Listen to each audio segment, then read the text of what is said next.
Thank you, Roma, for this nice introduction. Also, I want to thank Roma and Franco for organizing this event, and also I want to thank Professor Milani to invite us to this program in Iranian studies. Professor Milani participated in 2018 in a conference in Vienna on Iran in the international system.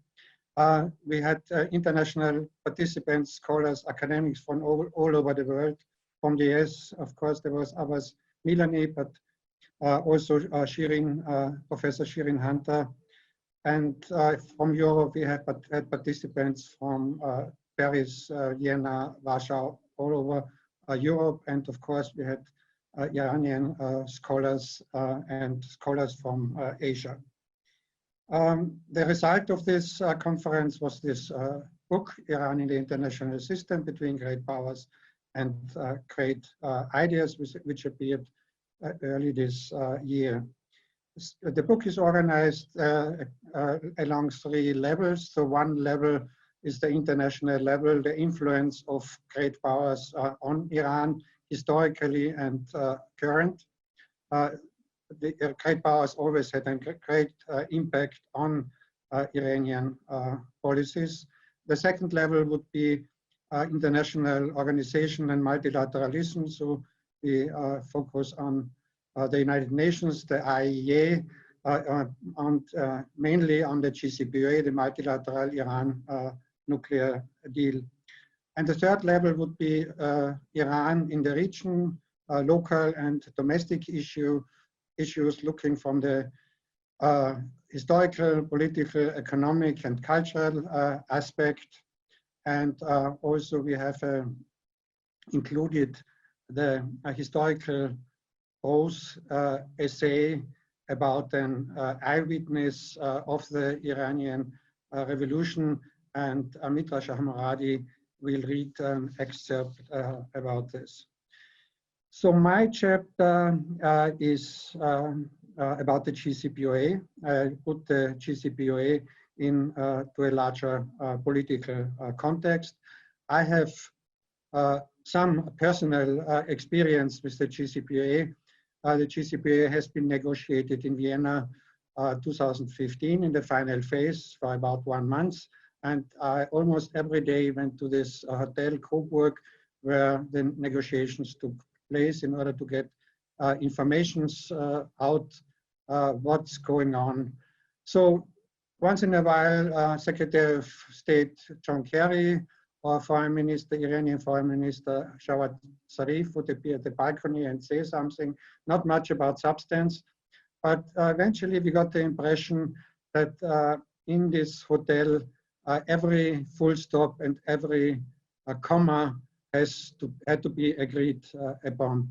And the result was the best negotiated arms control agreement in history, with comprehensive verification measures. And in contrast, what we hear from the Trump administration and from the Israeli Prime Minister, this agreement is permanent. So it doesn't have an expiration date. The preamble says that Iran never will acquire nuclear weapons. And the agreement is based on international law because it's enshrined in UN Security Council Resolution 2231. Of course, certain provisions have an expiration date, technical provisions from 15 years to 35 years, but they can easily extend it and negotiate it.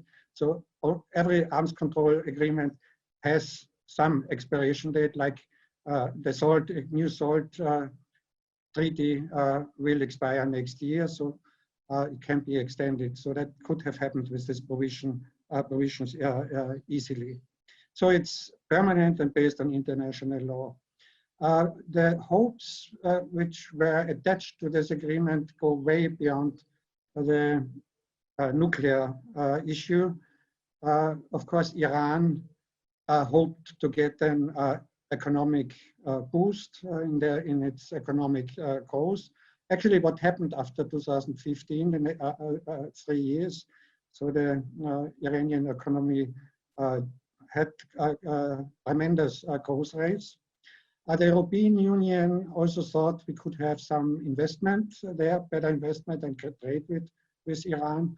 And foremost, the European Union, for European Union, that was a masterpiece for its effective multilateralism. And for the Obama administration, it was an example of his engagement policy. This was all stopped in 2018, and in March when President Trump withdrew from the agreement, not least in order to destroy some element of the Obama legacy. Since then, we witnessed, we experienced tensions in the Gulf regions. We had all these incidents, the seizure of tankers, attacks on ships. They're hard to attribute. So unless somebody would take the responsibility, like when Iran shot down an US drone which flew over Iranian territory.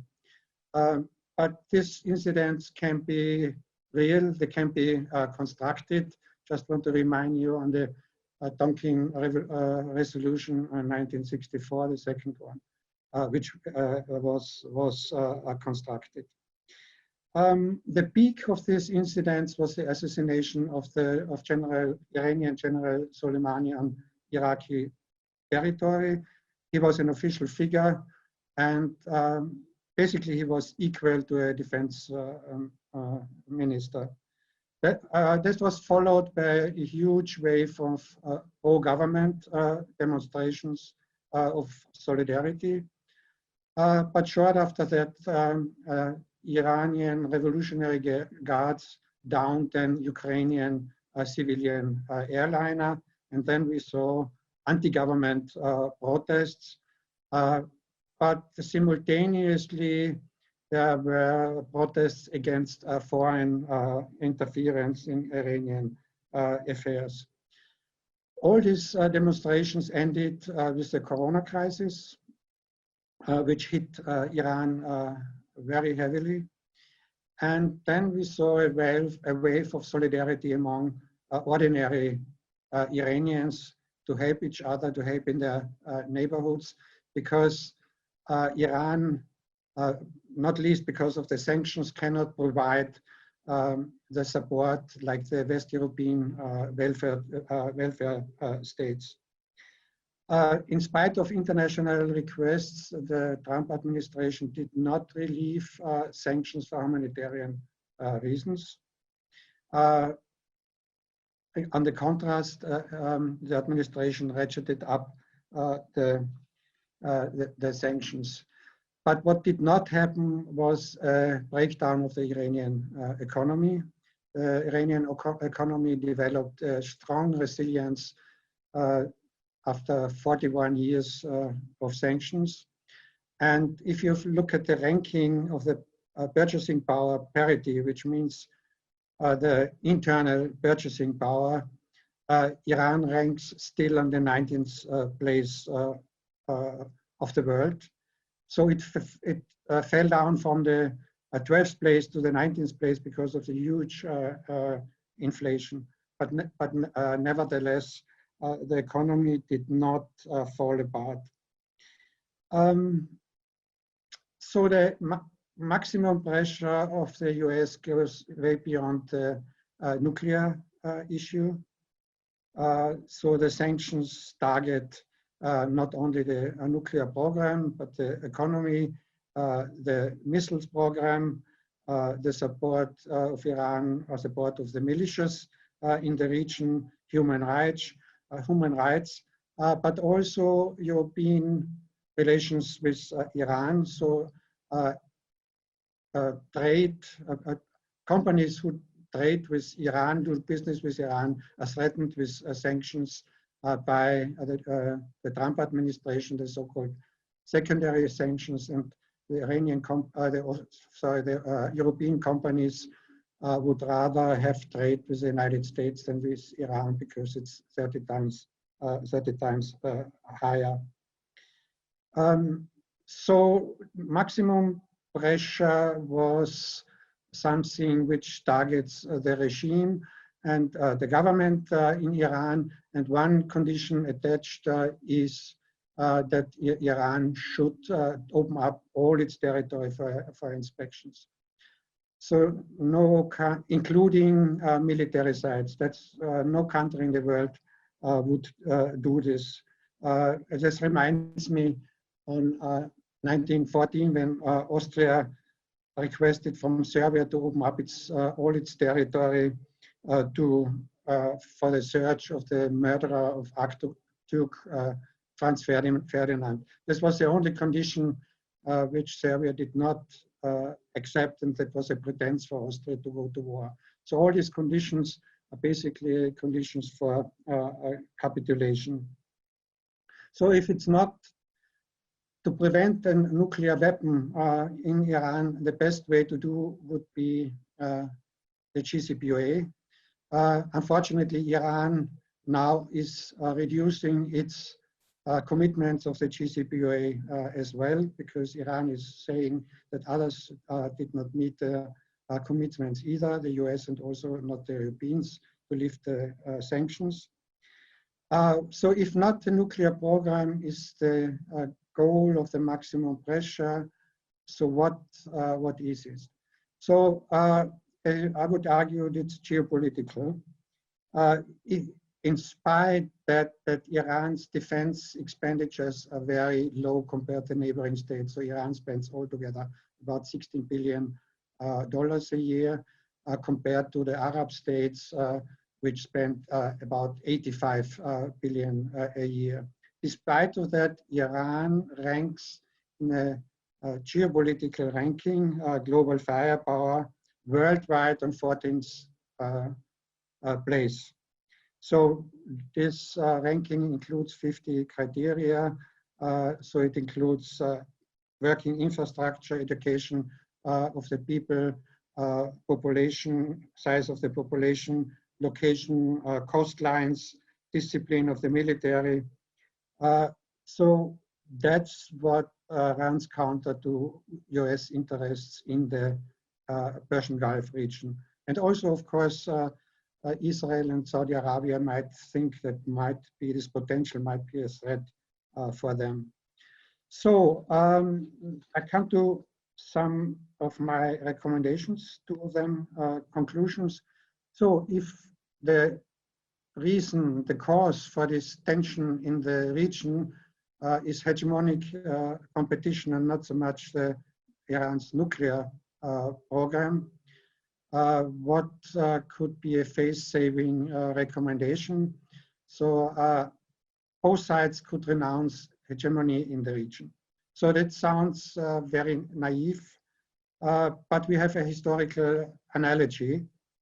And when US President Nixon went to China in 1972 and met Mao Zedong, together with Secretary of State Kissinger.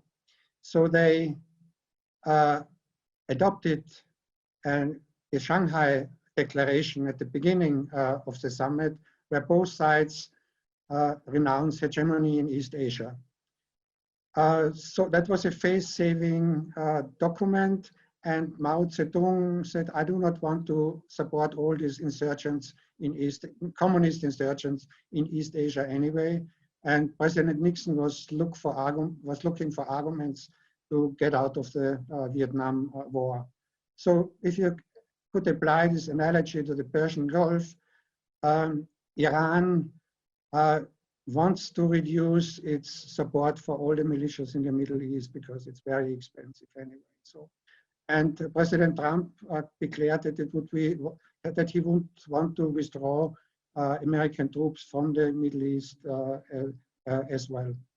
So the 72 summit was basically the most successful summits of big powers in history. So provided some phase 7 possibilities for further negotiations. So my second recommendation is regional arms control negotiations.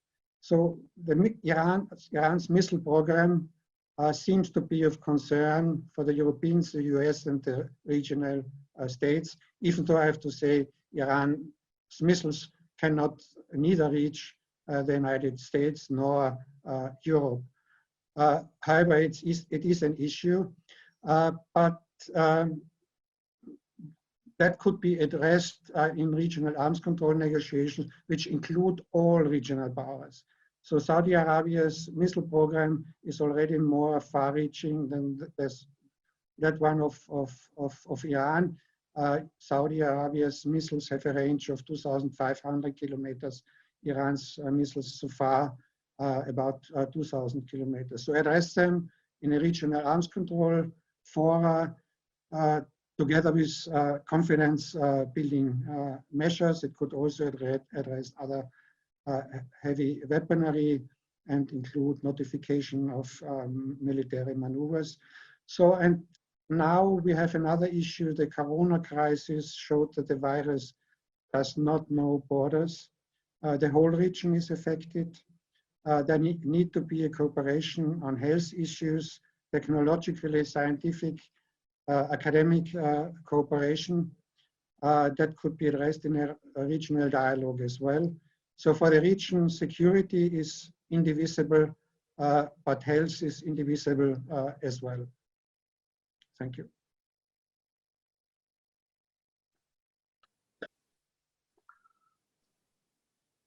So I guess it is my turn. Yes, please. Yes, thank you. Well, first of all, I want to thank Professor Gärtner and Shahmoradi for including me in that remarkable conference. Walking around the University of Vienna is literally like walking around the who's who of modern intellectual history, economic history. And for me, it was a great pleasure to be introduced to both the campus and to the very interesting collection of people invited to the conference. There was a second reason I was very grateful to be included, and that was because for the first time after I had left Iran, I had an occasion to be part of the same conference with people who I had worked with and taught with at Tehran University Faculty of Law. That was made possible because of that conference, and I was very, very grateful. The subject of my paper in this collection, and it is a fascinating interdisciplinary collection of essays, as the conference was, is about the difficulties that Iran is now facing in finding its place in the international system. And the argument that I have made is that even in the best of circumstances, and the Iranian regime is certainly not the best of circumstances, one could argue, as I believe, it might well be the worst of circumstances in terms of mismanagement of the economy, mismanagement of society, mismanagement of politics. But even if it was the best of circumstances, Iran would find itself in a very difficult moment, because I think we are experiencing a very difficult moment of history. When I wrote the paper, I thought it was very difficult. I think today, because of Corona, because of everything else that is happening, because of the demonstrations against a brutal murder of African Americans in this country, the rise of populism, the crisis that I was referring to has become even more serious. But the crisis I was referring to is both a global crisis and very specifically an Iranian moment of crisis. The crisis is because I think, as I wrote in the paper, that we are in what scholars call the second machine age, where everything is becoming digitalized. And when you think about all of that, it has profound ramifications for international relations, because many of the central concepts of international relations, many of the central concepts of political theory, many of the key ideas about modernity, for example, are being challenged in ways that need to be included in our theoretical understanding, need to be included in our policy analysis. The notion of sovereignty, the notion that a state has sovereign rights over its territory. It has sovereign rights over what people in that society read.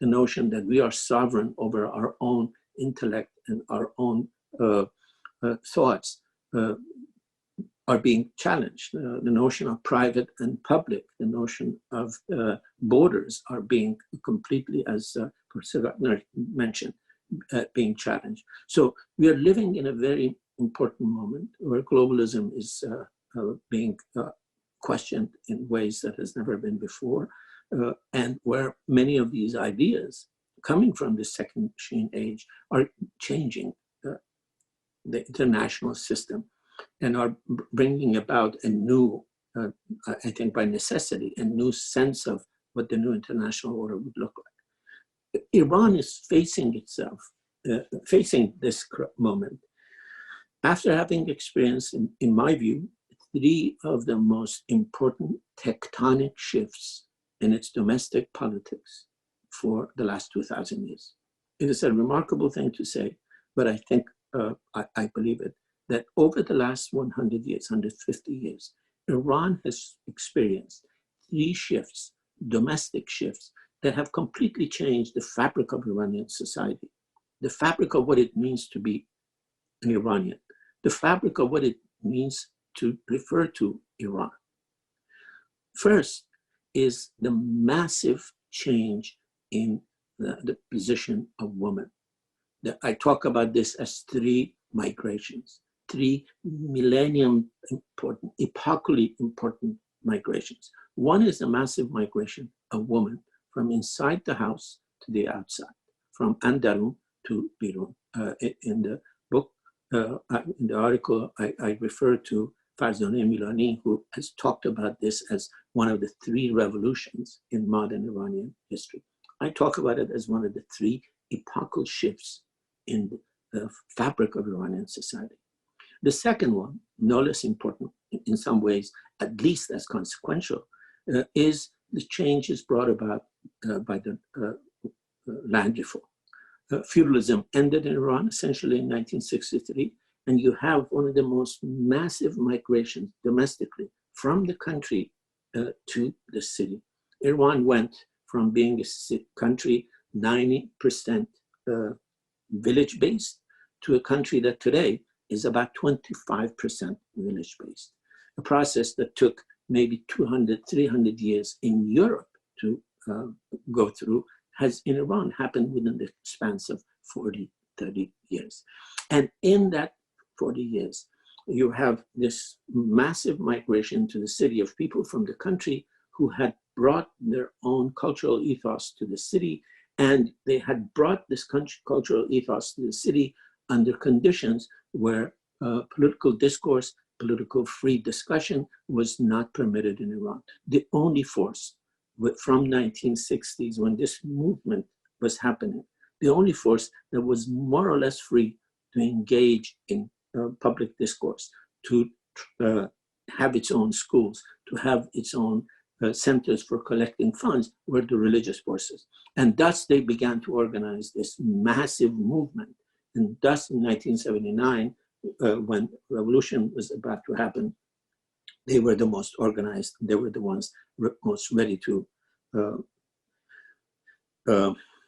mobilize them. And the third migration that has happened, again, I think is the most massive migration in history in terms of the percentage of the population, is the migration of Iranians into exile. Iran now has a diaspora, unlike it has ever had in the past.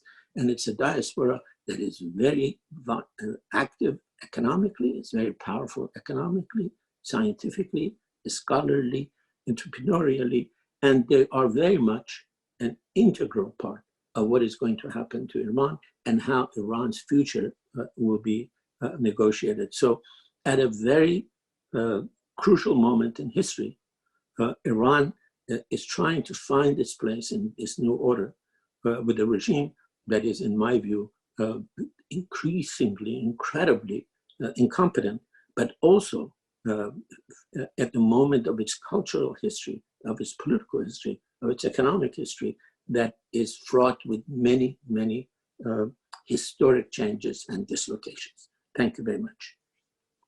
Is that okay? Yes, that's great. Thank you. Okay. Why are you so far away? Why didn't you hold me? But I see your splendor and your beauties.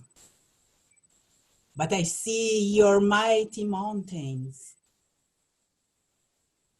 But I smell your fragrant flowers. But I see your old trees. But I see your reddened sky. But I feel your warm sun.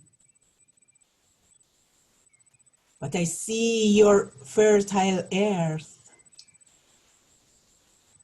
But I see your familiar people. Why didn't you want me? Why didn't you keep me, my country? I would like to thank Professor Milani and his wonderful team, and I'm very glad to be with you. My name is Mitra Shahmoradi. I come from Iran, Abadan, and I'm living for 41 years in Vienna, Austria. I write my poems and essays in German. I translate some of them into Farsi, and my American colleague, Mark Klenk, translates them into English. For our book, Iran in International System, I also wrote my essay first in German, and he translated it into English. Now I'm going to read a very short version of my article in the book in English for you. This is the narrative of a young student, Sepide, who lived during the time of the Iranian Revolution in Tehran.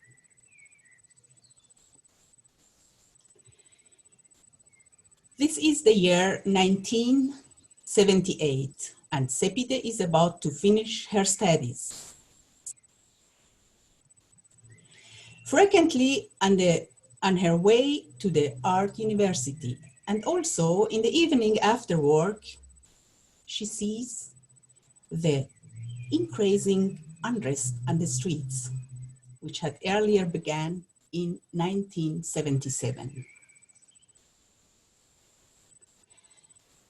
At some point, a state of emergency is declared and nobody is allowed to be on the street after 8 o'clock in the evening. It's very disturbing and threatening. Everyone feels this, including people who are not politically active. During this time, frightening rumors are very common, and one is unsure what would happen next. Often, people are arrested by the secret police of the Shah regime only because of a forbidden book in their home. One evening, Sepide's family decides to sort out all the suspicious books in the house. They pack them well in plastic bags and bury them in the night under the pomegranate tree in their small garden. Why can a book put a life in danger? But more than that, why can a book be a threat to a system? Freedom of the media, freedom of expression, and freedom for political parties are not self-evident. The political opposition groups are active in the underground, but are often discovered and arrested by the Secret Service.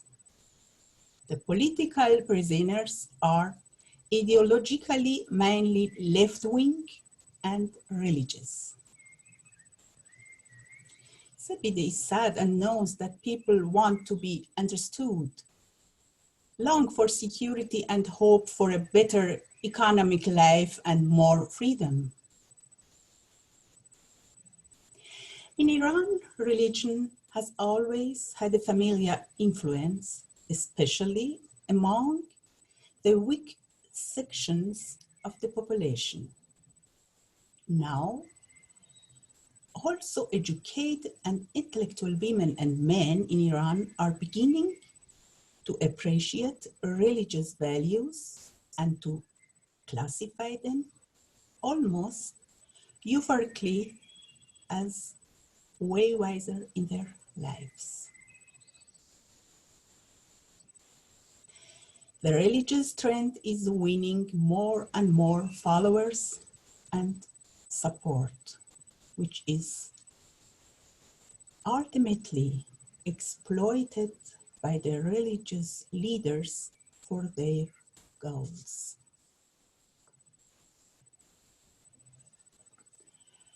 Unexpectedly, I feel a warm mist around me, like a transparent veil, soft and fragrant like jasmine. I see a birthing cloud. It rains rose water, washes all the dust of the war. A warm fog, a transparent veil. I see myself, I see God.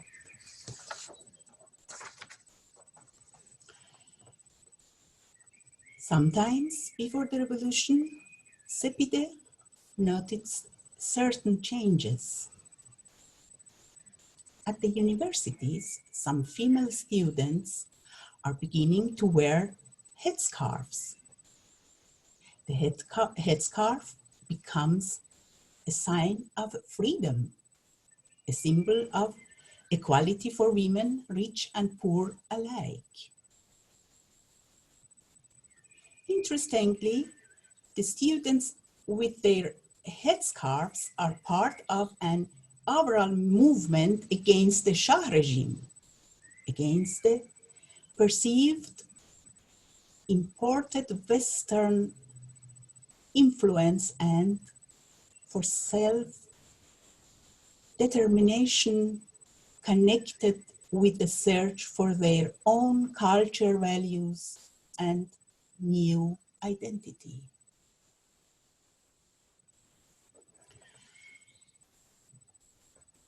People, especially women, are not aware that these means,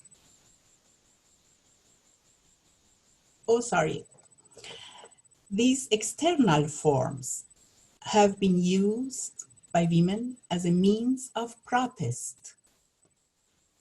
People, especially women, are not aware that these means can later be used to oppress them, such as clothing regulations.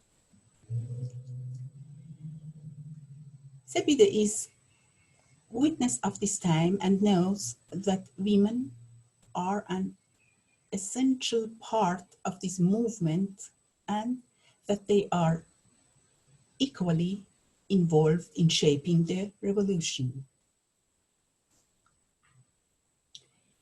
She soon realizes that there are winners and losers among women within the new system.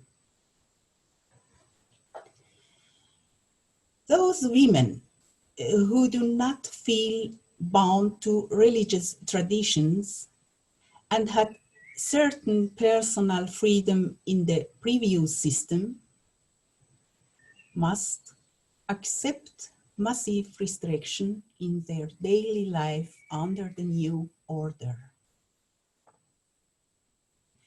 The other group of the women gained previously unknown freedoms after the revolution of 1979, such as access to studies and work. People did not expect such a loss of their personal freedom after the revolution, especially those women who fought for freedom and played an active part in shaping the revolution. It is with regret that more and more women realize that restricting their clothing is not the only way they lost their freedom.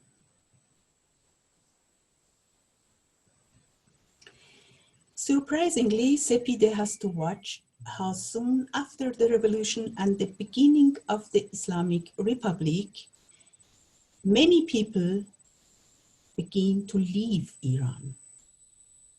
Over the years, more and more people go into exile. The largest diaspora in Iran's new history. Many young people are reluctant to leave their family and their homeland to go abroad to study or work. Sepide is sad that Iranians who are close to their families and they love their country have to leave their parents and their homeland. Sepide and the people in her generation are sometimes desperate when the generation after the revolution does not understand why there was this revolution. Because they hear stories about the situation before the revolution. It was comfortable, we had no dress code, we went to discos, singers performed, there was more social freedom and fun, and much more. The new generation idolizes the time unknown to them and asks, what was problem? In their imagination, the Shah, his family and father, and even the old monarchy and religion before Islam in Iran are given greater value. Sepide remembers the last speech of the Shah. I leave my country, Iran, so that no more blood will be shed.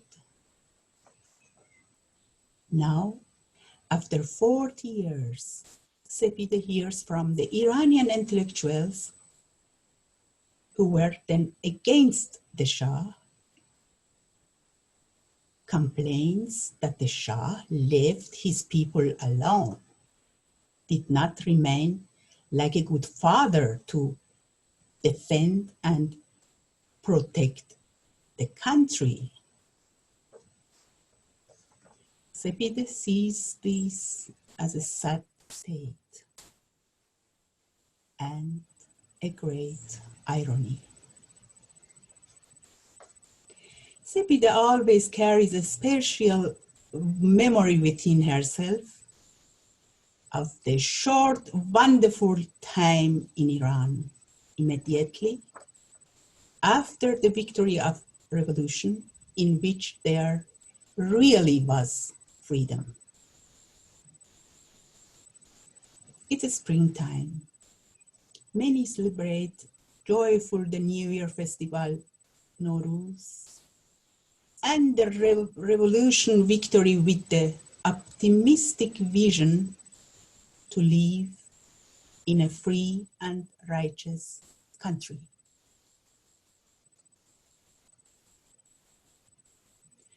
When did the sun disappear? When did love emigrate? Thank you very much. Thank you, everyone. We have a few questions coming in from viewers. There are a few about the JCPOA, so I'm going to combine two of them. Someone is asking, since the condition is deteriorating regarding JCPOA and there is some violation on the Iranian side as well, what is your opinion about the future of the deal? Is it going to survive? And another viewer asks, do you think the JCPOA could be revived if there is a new administration in the US next year?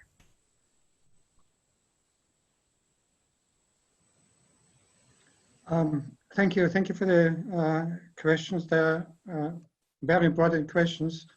We can really be skeptical whether the JCPOA will survive. And since President Trump withdrew 2018, after 1 year, Iran started to reduce its commitments to the agreement as well. Iran is arguing that's within the framework of the agreement, which is true because Article 26 and 36 would say if some party to the agreement would violate it, the other parties would not be bound to it as well.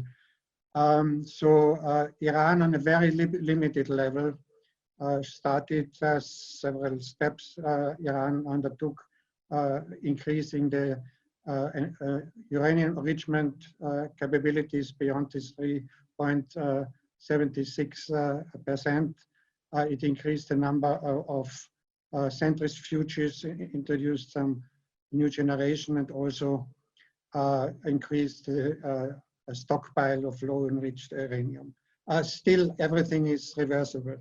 So that was a reaction to the mainly to the Europeans, because the Europeans were not able to abide by the agreement as well to lift the sanctions. And the Europeans couldn't do that because they were afraid of the secondary sanction of the US.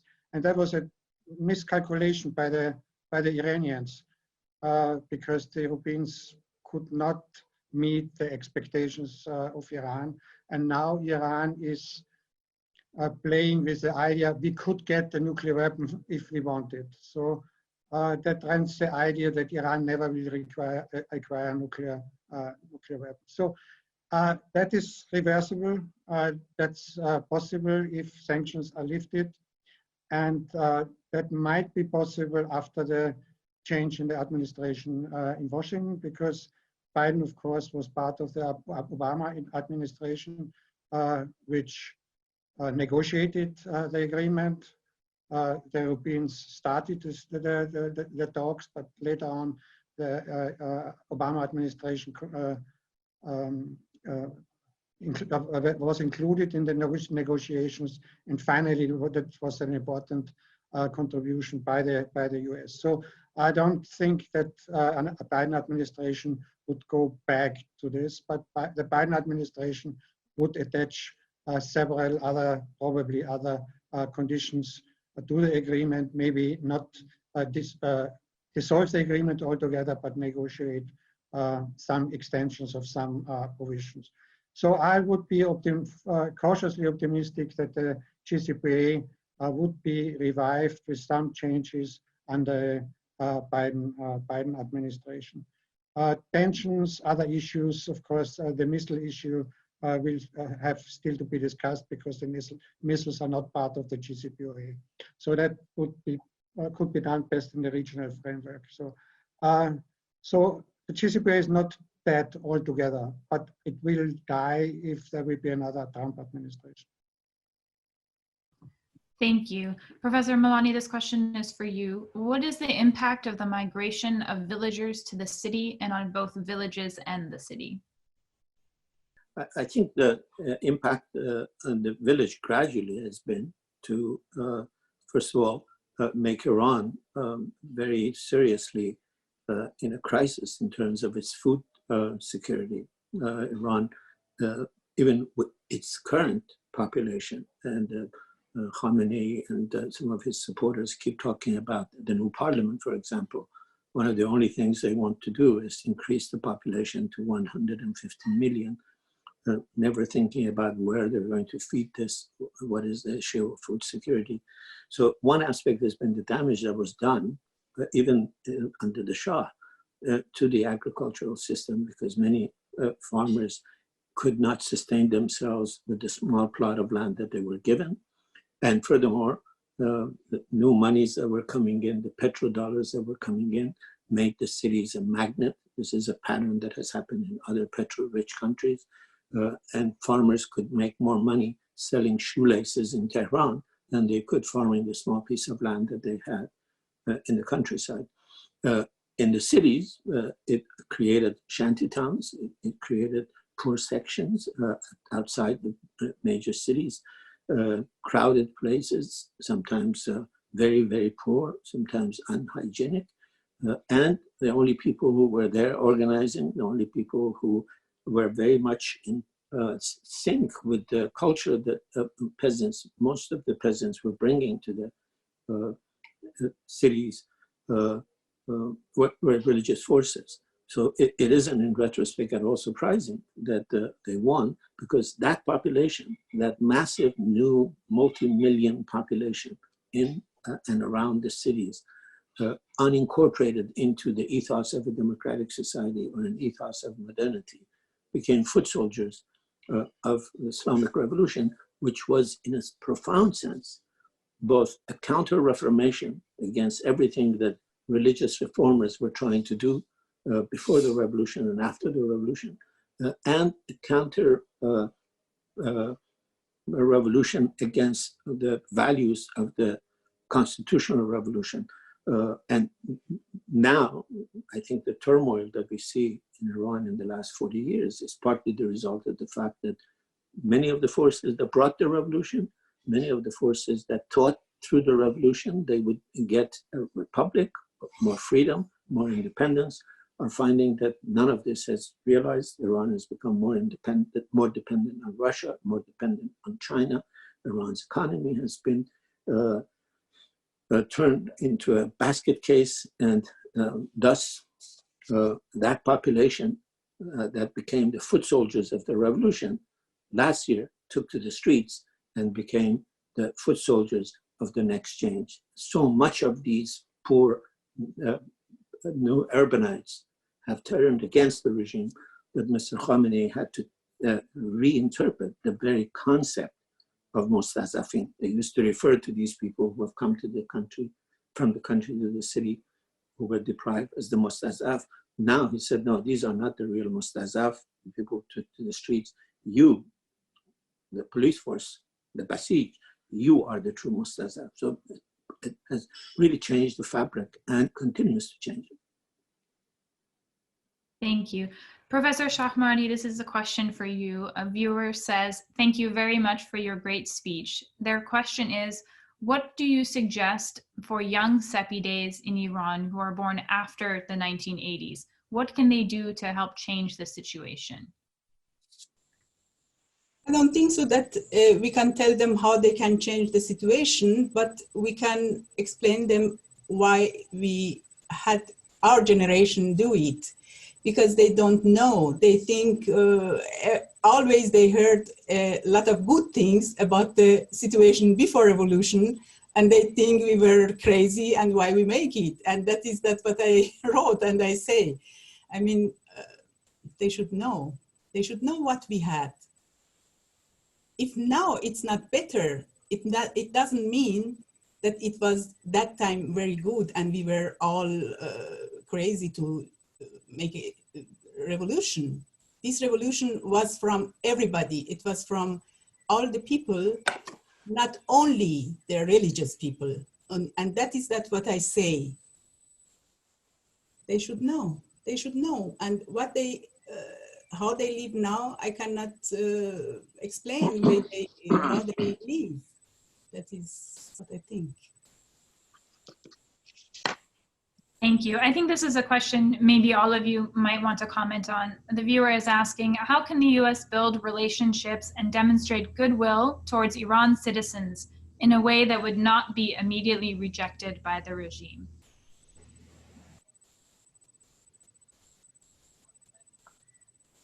Who wants to go first? Professor Milani, please. Okay. First of all, I think we have to establish one important fact. There is relationship between people, and then there is relationship between governments. The relationship between governments need not always be the same as the relationship between people. Furthermore, I think there isn't one Iran. There is the Iran of Mr. Khamenei, who is absolutely intransigently, unabashedly anti-American, and doesn't seem to want to normalize relations. He has used every occasion that he's had, including the period before the Trump administration came, to make sure that the nuclear deal did not translate to normalized relations with the United States. But in Iran, there are other people who are trying to normalize relations.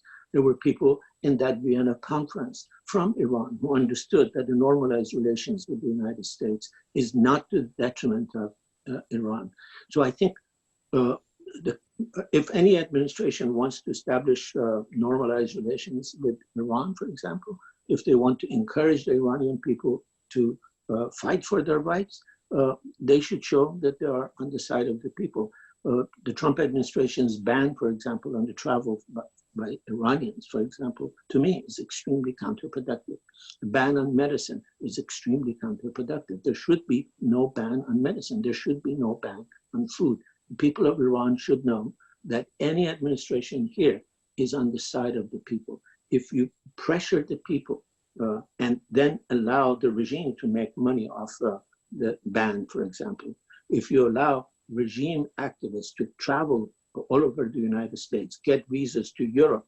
We now have this judge who has gotten a visa to Europe, and nobody knows who gave him, whereas Iranian students can't get visas. That kind of a thing has to change, and the Iranian people have to know that they have a friend, not just in the people of the United States, but also in any prudent administration in Washington.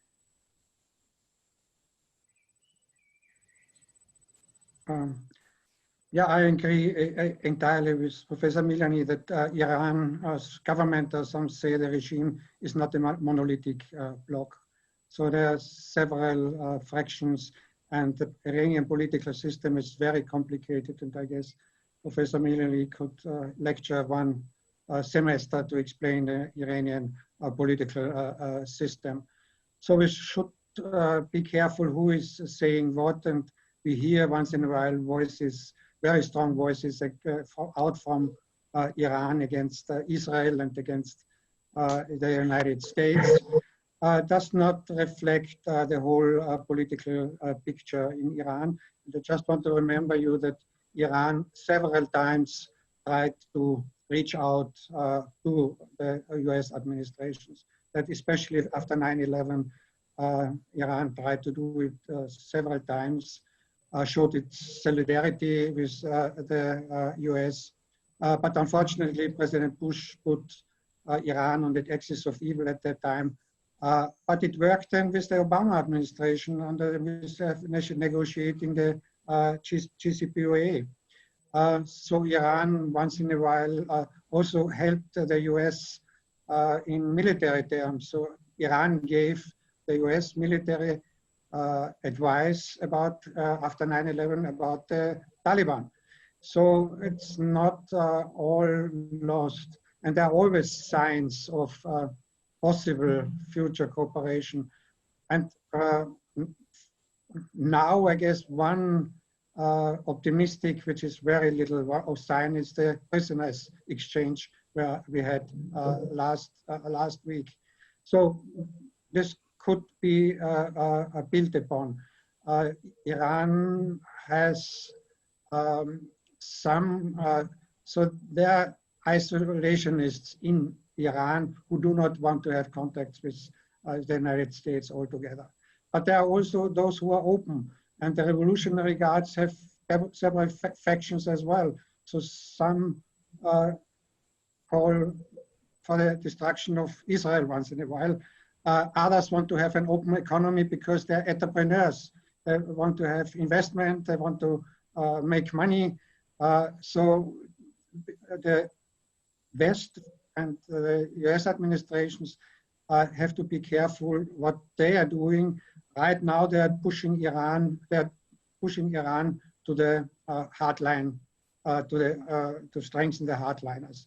So we see it already in the parliament where the hardliners have a majority. So the US administration is preparing for regime change, but not in the way probably they want to. So the conservatives might be prevalent, not those who could cooperate with. So the way to do is to strengthen those reformers, those who are open for contacts, and not these hardliners in Iran itself. People-to-people contact is very important. Iran has very excellent scientists, what we have known now about during the corona crisis. In the plasma research, they were the first in the world to find out something.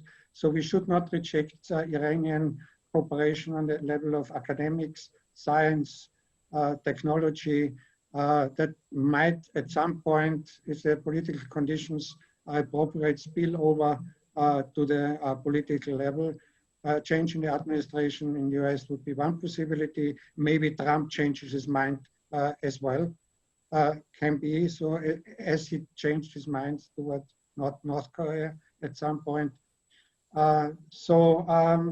It's possible, but one thing I have to say, one general point, Iran is not, no matter what government there is in Iran, Iran is not going to negotiate from the position of weakness. That's not, so maximum pressure does not work. Iran has to have a feeling that they're negotiating from the position of strength.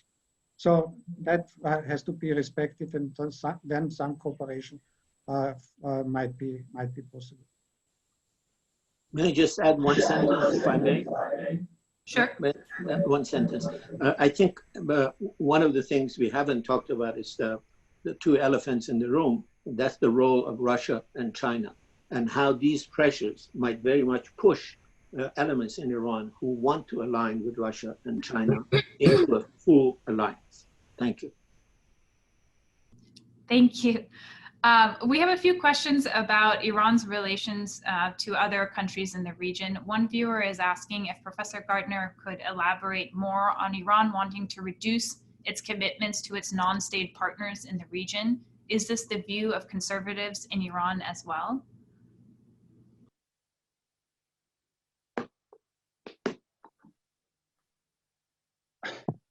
Probably as well, some of them, because some do not want the engagement of Iran all over the region. So they want to focus to build up its own government regime without too much external commitments and influence.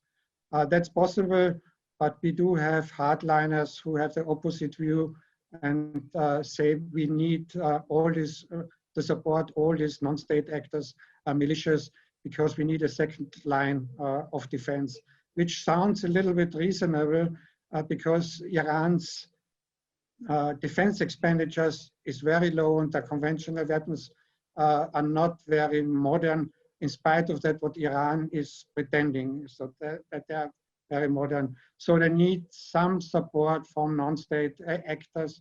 So they have the experience also from the long Iran-Iraq war when Iran was defenseless practically. So that's why I have the missile program as well.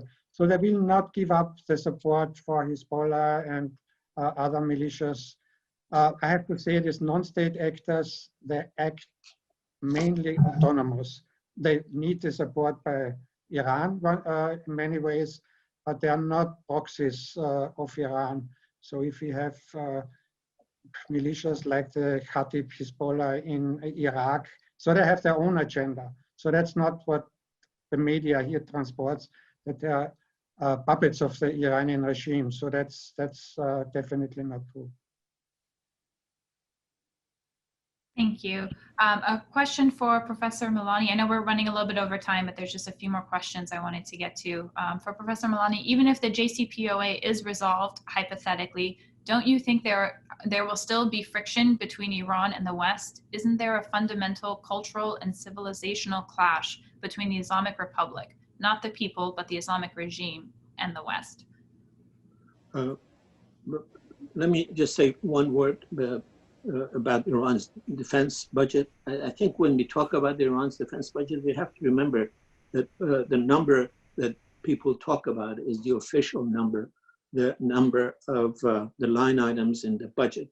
But anybody who has studied Iran, and I'm sure Professor Gärtner knows this better than I do, there are all kinds of ways that the IRGC and the religious endowments spend money on these proxies, spend money on the cultural apparatus, spend money on training these things that don't appear in the budget. So while I know Saudi Arabia, for example, is incomparable in terms of how much money they spend, but in talking about Iran's proxies, I think this is an important factor. I think so long as Mr. Khamenei is the supreme leader, there is an irreconcilable tension between the United States and the West, essentially, but mostly the United States. He sees the United States as the embodiment of the West. He sees the United States as the devil incarnate, the greater devil, he calls it the greater Satan.